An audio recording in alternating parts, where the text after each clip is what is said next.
The mayor of the city of New York just tweeted that he's on his way to Boro Park. It's the first time in the community's history that we have a mayor coming to this community to answer questions from regular people. This is going to be great.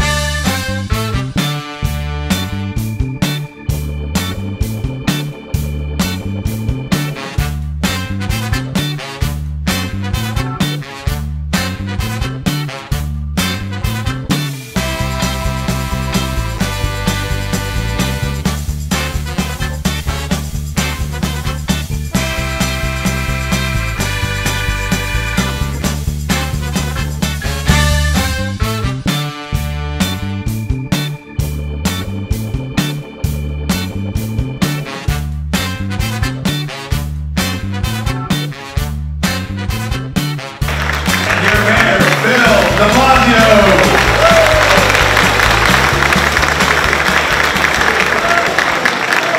I'd like to bring up your council member, the moderator this evening, Councilmember David Greenfield.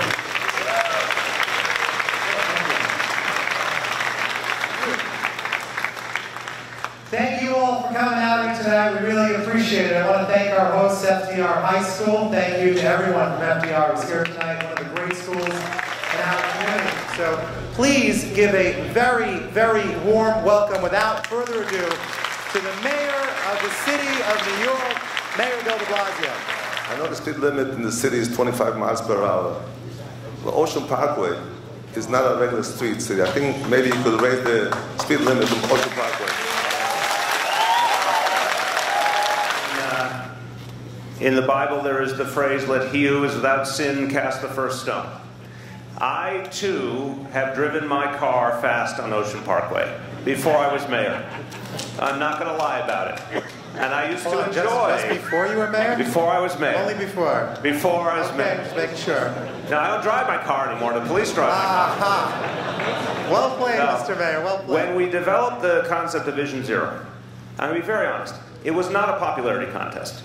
It was because the number of people being killed in traffic accidents in the city was almost as many as the number of people being murdered in the city each year. I'm not making that up. It had become out of control. We were losing kids, we were losing senior citizens, and that's the deaths. We were also losing thousands of people were grievously injured and had to carry that with them the rest of their life. Ocean Parkway wasn't as famous as Queens Boulevard, but the numbers were still astounding.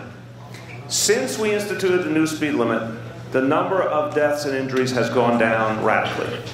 So I believe, as somebody who co-sponsored and helped write the Vision Zero law, and I think we all believe that by and large, certainly on our side streets where our kids are playing and where we have homes, we are happy and appreciative to have slower speed limits, and nobody wants anyone flying down any side street in our community. I think that's the general consensus in the room. I think the only concern is, and I think here's where it gets a little bit tricky, is that the issue is not honestly going 10 miles an hour over on Ocean Parkway, even if it takes you a few more minutes. The problem is that you're always driving, you're always trying to drive by the flow of traffic. And what generally happens is you're driving the flow of traffic, and it's not necessarily the speed limit, because the NYPD is fantastic. And they're not going to pull you over if you're with the flow of traffic. They'll go for the speeder. The problem is that there are speed cameras. And so what you're doing is you're trying to drive the flow of traffic.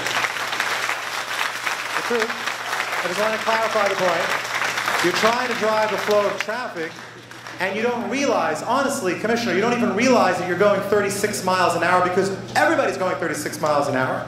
And then what happens is you end up getting a ticket in the mail, and that's the frustrating part. I assure you, in principle, everyone here supports Vision Zero, and I myself, I've had people criticize me on the bigger plan, and on the bigger plan, I stand by it. I stand with the mayor. We've saved lives, and that's the most important thing that matters. It's those traffic cameras on Ocean Parkway that trips up regular people who are just taking their kids to school or going to the doctor. They didn't realize they were going fast, and they got a ticket. That's what's frustrating. Thank you very much for coming, Mr. Mayor. You're welcome. And as a member of an old Brooklyn Jewish family, I'd just like to know why the city doesn't seem to enforce the 15 health codes, animal cruelty laws, and slaughterhouse regulations that are all being violated when 60,000 chickens are slaughtered on public streets in the event. No. So let me ask you, if Department of Health is here. Who's here from Department of Health? Okay. Auxiliaris Barbeau, our first deputy. Mr. Mayor, I just want to add, as a representative from the community and as a law professor, an adjunct to be fair, I just want to quote an important passage from the United States Constitution. Congress shall make no law respecting an establishment of religion or prohibiting the free exercise thereof. And with that, I will be happy to turn it over. I will, and by the way, I'm happy to turn it over to your representative. I don't have the detailed understanding of the practice to speak to your answer. Our folks will follow up with you. But I will say David's point is well taken.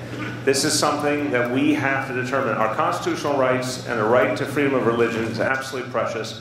And we also try in many, many policies as a city to be humane to animals. And the question is, how do we strike the balance every time? So I appreciate the question, and we'll continue to try and find the right way to strike that balance. Thank you very much. Now I want to talk about women's health issues, which is going on in the Metropolitan Pool.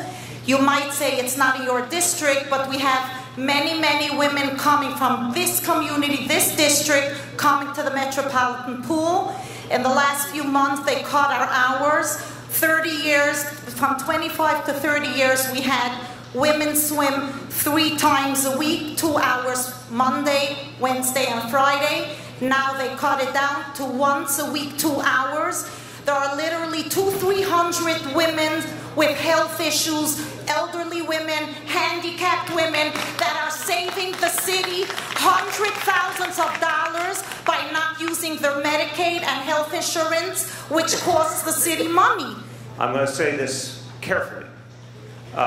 You know, I'm sure, there are complexities to this issue. There's legal issues. There's different views on what's right. We tried to strike a balance.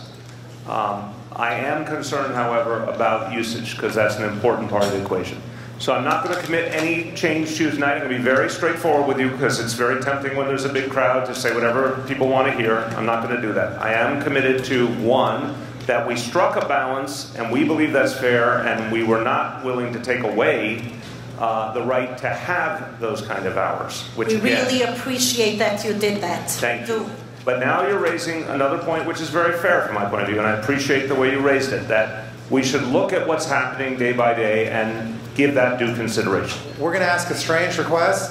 Give us a dedicated tow truck every night. Because what happens is we tow them, and then they look around, they come back and say the coast is clear, and they come back. I know how difficult it is for you to get that coordination between yourselves and DOT. They got to get special tow trucks. Whatever you can get us. Give us traffic enforcement agents every single night. Give us tow trucks every night. It's illegal. It's obnoxious. These people are doing it because it's cheaper for them to get a ticket to park on the street than it is for them to park legally, and that takes away parking from not just the teachers, but from all the residents here in the neighborhood as well. So let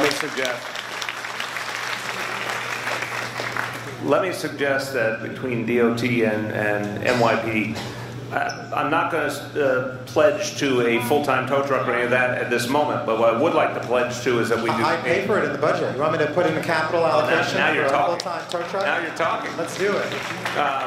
But I would like to see a blitz, because I think, meaning a consistent period of enforcement, because I think the councilman makes a very good point. If you do it once or twice, and they don't think you're coming back, they'll just repeat the bad behavior. I would personally like to thank everyone who are coming out tonight. Give yourselves a round of applause. I want to thank the mayor of the city of New York for joining us here tonight as well. We really appreciate it. Have a great night, everyone. Thanks so much.